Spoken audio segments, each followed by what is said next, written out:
Hi! Mga ka-auntie, mga ka-uncle, for today's video, hindi tayo cooking ngayon. Madalang ang ating cooking video today. This days, kasi masyadong busy si Aling Amay nyo. At share ko na lang kung ano yung kaya kong i-share for my everyday routine or everyday na duty, no? So this time, today is Saturday. Medyo rest tayo na ng konti. Katatapos lang natin ang trabaho natin. So, whole day, whole day yung ating work. Sobrang daming paikot-ikot kasi Sabado, At medyo napahinga na tayo ng 5 o'clock o 5:30. So, this time, meron sa ating inutos ang ating madam. At dahil kaya kami nga ay busy ay nalalapit na ang Chinese New Year, it will actually start today ng lunar year nila. Start today. So, pero yung celebration ng Chinese New Year is on Saturday, next coming Saturday. It's on the 10th of February. So, yan, mag-start yung kanilang celebration. But the lunar calendar starts today. February 3. So, kaya sila ay dinner out with family. Ay, naiwan na lang si Aling Amay dito. At ayan, pag free na daw ako, pakitulungan ko siya. Every Chinese New Year, traditional na ng mga Chinese ang magbigay ng ampaw or ng red envelope or red packet or laisi. Ayan. Iba-ibang tawag pero the same lang siya. Sa atin, sa ating mga Filipino, ito yung ating pamasko, di ba? At ito ay binibigay natin usually pagka Christmas. Pero until tricking sa ating Pilipino, nagbibigay tayo ng aguinaldo or Christmas presents. Sa mga Chinese, traditional na pagka Chinese New Year is nagbibigay ng red packet, red envelope, or laisi, or ampaw, ang tawag natin sa Tagalog, Traditional na nila yan kasi it's not the amount na laman ng envelope. Dahil yung money na nilalagay doon, sa kanilang paniniwala, meron yung parang wish or meron yung ang katumbas nun is yung wish para sa iyo ng taong nagbigay ng laisi or ng red packet sa iyo. Hindi yung amount na nandun sa loob ng envelope kasi naglalagay sila ng smallest is $10, 20, 50, 100, 500. Yung iba naman, ang binibigay nila is, for example, sa mga auntie nila, sa mga helper nila, o sa mga kagaya namin na mga helper, yung iba, ang binibigay nila is half ng salary, half na, or kaya whole salary. Depende yan sa boss. At yung iba naman, kasi yung red envelope, binibigay nila yung kahit kanino. Tapos, kung ano yung gusto nilang ibigay sa'yo, sabi nga, hindi yung amount, hindi yung 100 or 250, 100 or 1,000 yung laman. Yung wish na nakasama doon sa red packet or red envelope, ang importante daw doon. Yun ay ayon sa tradition ng mga Chinese. At this time, ano ba yung isi-share ni Aling Amay sa inyo mga ka-auntie, mga ka-uncle? Eto, yung ibang notes is siya na ang naglagay. Naglagay na siya kanina. Marami na siyang nalagay. Ayun nandoon na. Yung mga matataas na notes. Etong natira niya, hindi na niya natapos. Gusto niya matapos today. Eto, Amy, pwede bang pakilagay mo ito sa envelope? Ayan, meron tayong 20 Hong Kong dollar notes. Ito, ayan. Bawas na yung 2 bundle kasi naglagay na siya. Ito yung isang bundle. Ayan, tatapusin natin to. Ilalagay natin sa red packet dito. Ayan, lalagay natin dito sa loob nito. Isa-isa bawat red envelope. Ayan. At good luck sa makakatanggap ng mga envelope na ito. Ayan, bawat Chinese napakarami nilang maglagay ng ganito. Every year, sobrang dami nilang perang inilalagay sa red packet.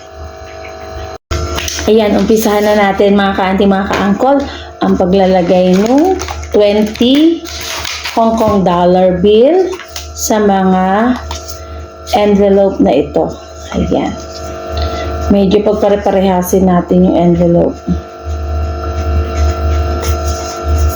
Iba-ibahin na lang natin. All red. Ayan. Huwag na natin ano itong maliliit. Dito tayo sa makalaki nito. Ayan, ito. Lagay natin to sa isa sa envelope.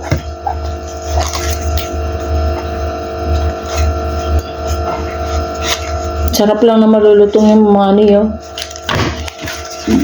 Diba? Sarap lang na malulutong.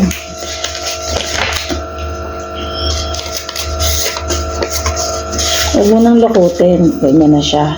Tapos, pagka ano mo, meron siyang ano, yung meron siyang hiwa doon. Doon mo na yung susuot. Para nakalak. Ayan, nakalak na. Tara. Samahan niyo lang akong ilagay itong mga ito dito sa red envelope. Maubos oras din to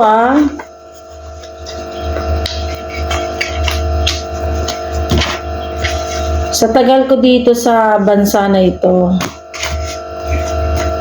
daw nakakakuha ng malaking ganito.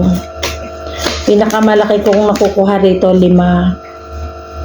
Doon sa mga dati kong amo. Doon sa isa pala, doon sa dalaga kong amo. Nag-iisa lang naman yun, tapos hindi kasi siya singkit. Pero binibigyan pa rin ako. Dito naman sa singkit, dito naman sa ngayon, si amo ko lang ang nagbibigay, tsaka si Lola. Wala naman kasi silang masyadong bisita.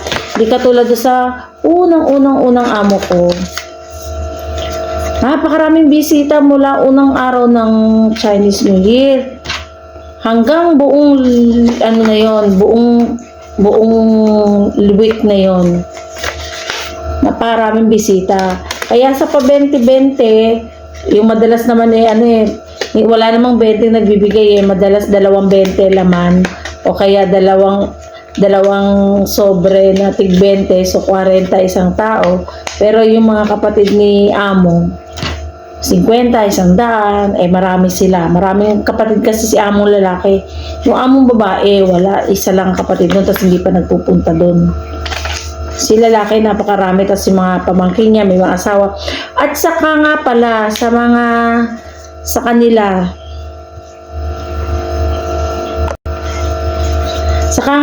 sa kanila, hindi ko mo nagtatrabaho ka, magbibigay ka na. Pag single ka, ikaw ang binibigyan, hindi ka magbibigay. Ang mga nagbibigay lang ng ganito, yung may asawa.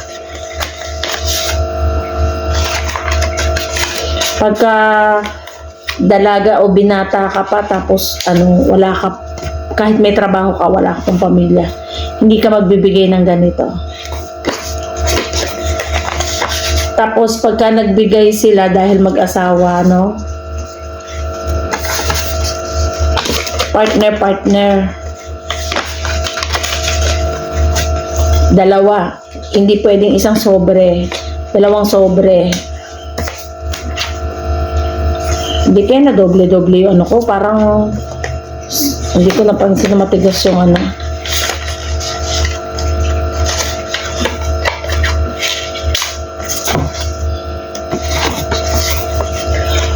Ay, ako, itok bigla Isasara ko na ng diretso para hindi ko nababalikan. Pinaka-resto ni Aling Amay. Yan.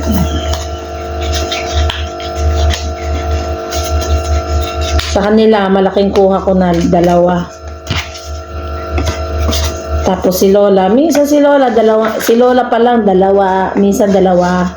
Tapos sa pangalawang araw, tas 100, kaya nakakatatlo ako kay Lola.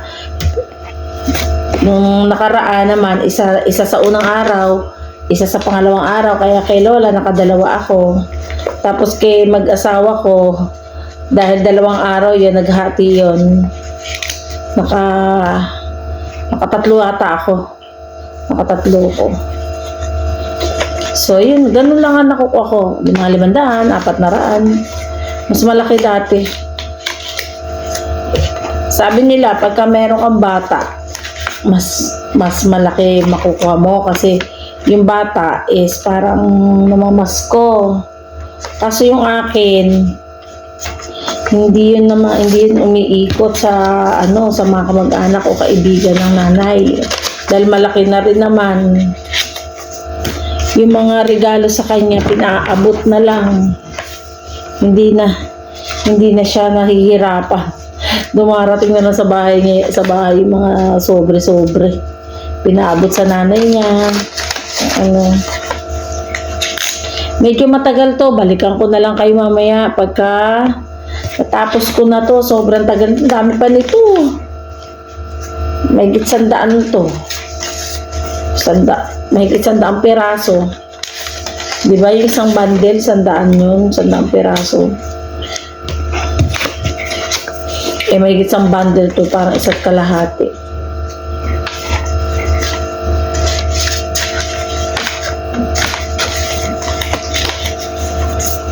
Balikan ko kayo pagka medyo tapos na ako, okay? Ayan, natapos na ang ating sobre, pero hindi pa natapos yung